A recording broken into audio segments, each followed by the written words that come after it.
Hello and welcome to another Star Wars Destiny deck tech. Today we have a very fun, very combo-y deck for you, being Elite Ezra, Single Die Rey, and Elite Maz. It's a very, very fun deck, but let's get going. So first, why don't we play with the characters that we have? Well, Rey is excellent with her cheat at getting dice into your pool without your opponent being able to remove them. Maz, on the other hand, is excellent at being able to guarantee specific sides on your dice that you want to be able to use. So if a die has a single special die, like in the case of Poe Maz and Poe Special, she can guarantee that side, or at least make you hit it a lot more than normal. So combined, Rey and Maz allow you to get dice into your pool without your opponent being able to remove them, and then Maz can make sure that you're able to resolve the side of the die you want to remove. Ezra's thrown in here because he's able to give you 2 dice for 10, and secondly, because his special is overpowered for his cost. So you are able to do things like at the beginning of the game, play a cheat on Rey, roll out Ezra, activate Maz, and then use the focus to guarantee an Ezra special, and immediately start the game with 1 more resource than your opponent, preventing the 2-drop upgrades. It can be very strong. The battlefield of choice is Emperor's Throne Room. The main reason for this is that Maz is typically the first target, and Throne Room can really help you guarantee the specials after Maz dies. Even with just Ezra on the board with no other upgrades, you are able to claim and steal a resource at the end of the turn, so it can be very useful. But moving along, we are going to start talking about upgrades. So first you have your standard cheats. These are your core upgrades in your deck that allow you to use Rey's ability for the double activation, the double action cheat. Holdout is excellent in that it's a 2-cost cheat and has redeploy. X8 is also another 2-cost cheat, so these are really what you're looking for on turn 1. But this X8 has a higher damage threshold where it can hit that 3-for-1, which can be very useful at times, especially since Maz can help guarantee it. And because you make so many resources in the deck, it can be useful at times to use its action to turn it to the 3 side and deal 3. You just have that many resources at times. Deal 44 obviously has the insane on play effect that removes an opponent's die, and has really great die sides combined with the cheat. So these are all no-brainers. These are the dice in the deck that you are really looking to abuse. First we have Force Throw. Force Throw is able to have huge swings in the game, especially against big dice. The special, being able to Force Throw a 3-side is a 6 damage swing, so it's extremely strong. The weaknesses of it typically is that you can't guarantee the special side, so if you don't roll it, it doesn't do anything. Its other sides are really weak. And if you roll it into your pool, your opponent has a chance to remove it. And you really do need the die in before your opponent rolls in to be able to use it. However, with Rey here, we're able to play a cheat, roll it into the pool, activate Maz to guarantee the special before your opponent ever has a chance to deal with it, so it can be incredibly powerful. And then finally, we have Mind Probe. So Mind Probe, obviously, the special has potential of 5 damage at the start of a turn, and with Rey's ability to cheat, it's always been strong on her, but with the Maz added in, it's even stronger because you have less of a chance of missing. So yeah, these are really the dice in the deck that allow you to catch up. Your character dice don't deal any damage. The Mind Probe and Force Throw really help you to make up for that by just dealing an obscene amount of damage and making the difference for the game.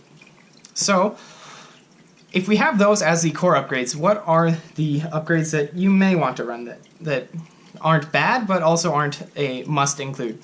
Well, we'll start with Vibra Knife. Vibra Knife is another 2-cost cheat, so if you really want to guarantee that you can draw a 2-cost cheat on turn 1 for the disrupt play, then you might add in Vibra Knives. However, with the overwrite rule changes, it's harder to make use of it later on in the game, and its melee sides don't synergize as much with Ezra's +2s or any of your DL44s or things like that. So it's weaker than the other 2-cost upgrades, and I would think twice before playing it.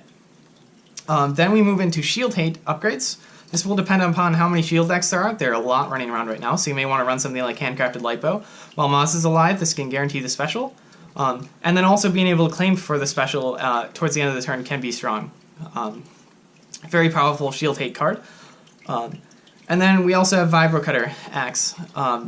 The biggest weakness of this is that it's not blue, so if you run a card like My Ally is the Force, you won't be able to play it on this die, and you also can't claim for the special with Throne Room. However, it does have 3 sides that can strip shields, so if Maz dies early, this can be nice in that you can still most likely roll the right side that you need. Then we also have some more utility upgrades. So Jedi Robes I've been toying around with. If you draw it turn 1, being able to play it onto Maz can give her 2 shields, and then it can dissuade your opponent from going for Maz first. So they don't go for Maz first, and then you have a Maz who not only has her 2 dice with 1 focus, with 2 different focus sides, but now she has 3 of them. So you have an even better Maz activation, and she's not the first target. Typically, if you play a Robes on Maz, you're going to see them target Ezra instead for the quick kill and removal of that resource steal. So it can be really powerful on turn 1, but obviously it just falls off from there, so I don't know what to think of it.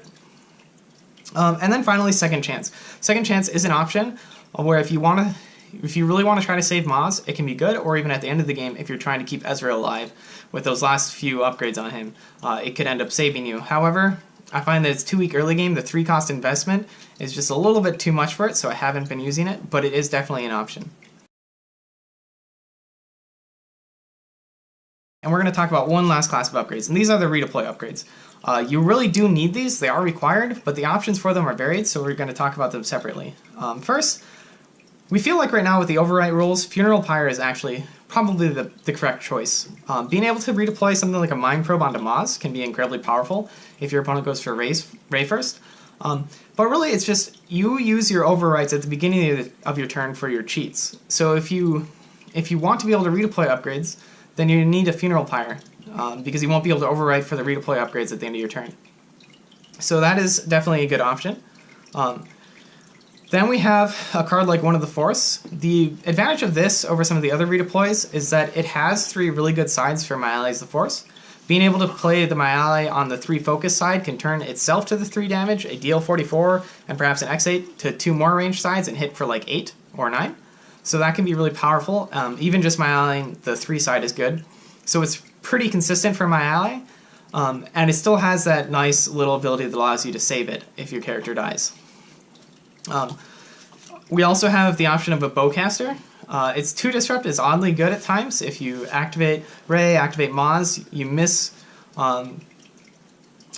Maybe they killed Ezra early, and you miss damage, but you decide to take the 2 disrupt that you rolled on it instead.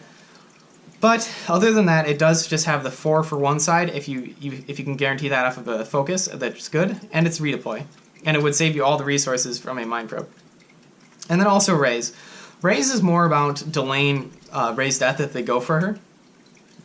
It's not as good as these others at being abused by Maz, but it does just keep Rey alive for potentially 1 more turn while also saving resources if she does die that turn. So if she's at 5 damage, you're playing against a Sabine Ezra, well, Sabine could easily roll out into 5 damage, so perhaps you overwrite immediately at the beginning of the turn with the Rey's lightsaber, get her up to 7 health remaining with the 2 shields.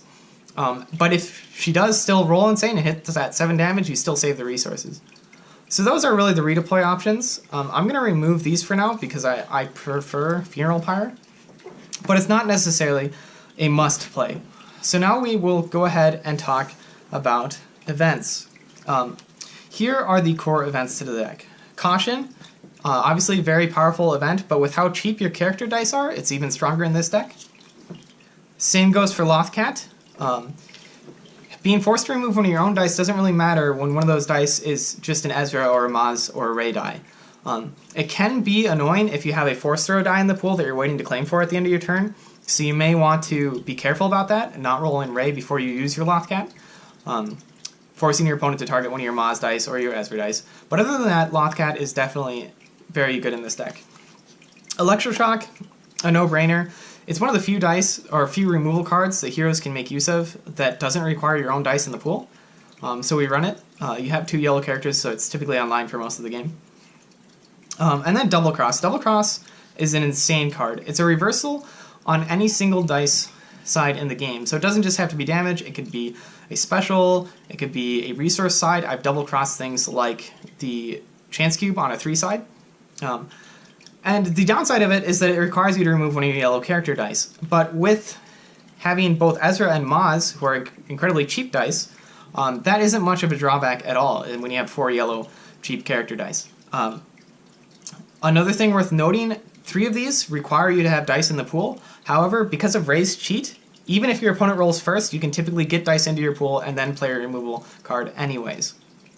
Our final core card is perhaps the least necessary core event, but My Ally is the Force. The reason why I say you must play this is that this deck has like almost no damage on its character dice. So if you're going to catch up, you need to abuse cards like the Force Throw, like the Mind Probe. And My Ally is a huge catch-up card. If you, on turn 3, are able to roll a Mind Probe special, this will deal 10 damage to your opponent. Well, obviously it's only dealing 5 more, but 10 instant damage on turn 3 is probably going to win you the game. 5 damage instantly on turn 3 might not kill a character. So I think that My Ally's Force is just too clutch late game and helping you come back into the game with damage that I think that you have to run it. So these are the core events. And we'll start talking about some of the more fringe events. So as far as removal goes, Negotiate is another one of the great removal cards that requires you to remove character dice. And once again, because of how cheap the character dice are, this has almost no drawback. Removing your Rey die is almost nothing. Deflect is a meta call, but it can be really good if there are lots of ranged decks running around. And Rey is typically not the first target because she's only 1 die, so it's typically online for most of the game.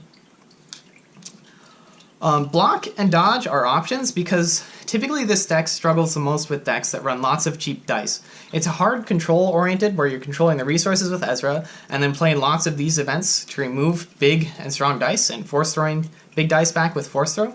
But if your opponent is swarming the board with 1s and 2s, it can struggle at times. So block and dodge can help you depending upon what your meta is playing. And then finally we have reversal as far as removal goes. Reversal is insane, but with how many just cheap dice there are in the meta, how many decks like Qui-Gon Kanan or even the 5-die villain that aren't running three damage sides, reversal is just weaker right now. But if a card like Palpatine ever becomes even bigger than it is now, or Vader comes back to the meta somehow, then we're going to see reversal back in this deck. Some other utility cards, I've been really happy with Truce. It can be really powerful with Ezra because you're able to steal the resource right back. So at the end of the turn, if you're on Throne Room and your opponent has no resources, you can Truce and then immediately claim using Ezra's special to steal that resource right back, and now you're going into your next turn with 4 resources. Obviously, if you have to, you can play it at the beginning of your turn to maybe turn on 3 resources so you can play a DL44 for a cheat.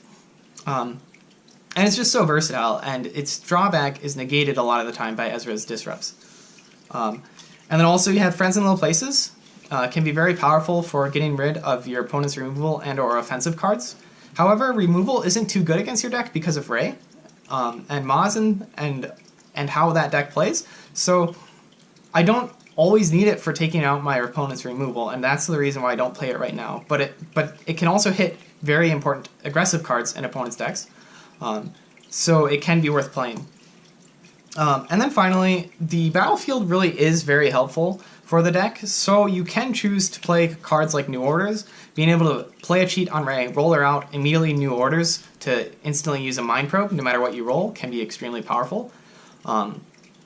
So that is definitely a good option. And there's also Hyperspace Jump. It does the same thing, only this will end the turn. Well, not exactly the same thing. You don't get to resolve a die. But what you can do is, if you still have Rey alive, you can play a cheat, roll out, resolve dice, maybe you hit a Mind Probe special, you deal 5, your opponent then rolls out, and you immediately Hyperspace Jump. So the turn ends with you having gained 5 damage and your opponent having done nothing. So Hyperspace Jump, because of how quickly you can resolve dice, is extremely strong. So yeah, that's really it. Let us know if you have any questions about the deck. It's not being played widely right now, so if which isn't surprising. The deck really excels against big character decks, and right now it's a lot of 3-wide or 2-wide with like Qui-Gon Kanan, who they don't really have big dice, and big dice are what this deck thrives against. So I'm not surprised that it isn't doing exceptionally well right now, but I still think it's a very viable option. What you really need to do against the decks that run low dice cards is steal as many resources as you can. Focus on disrupting to not let them ramp. and then try to get that early Mind Probe down. 3-wide decks typically have low HP characters like a Bala. If you can deal 3 damage on turn 1, whether it be through rolling something like a 2 on the holdout and a +2 on Ezra, or even just using a Force Throw on turn 1, then when you go into turn 2, if you can Mind Probe Bala instantly, that's a dead Balatique if you can get him to 5 health remaining. So against 3-wide decks, you just need to focus on controlling the ramp, possibly slotting in more cards like Block and Dodge, and just killing, perhaps playing a little bit more aggressively than you would against a low dice count deck. But yeah, that's it. That's Rey Ezra Maz, or as I like to call it, Mind Probe on a Pyre. I hope you enjoyed the video. Let us know if you have any questions, and until next time.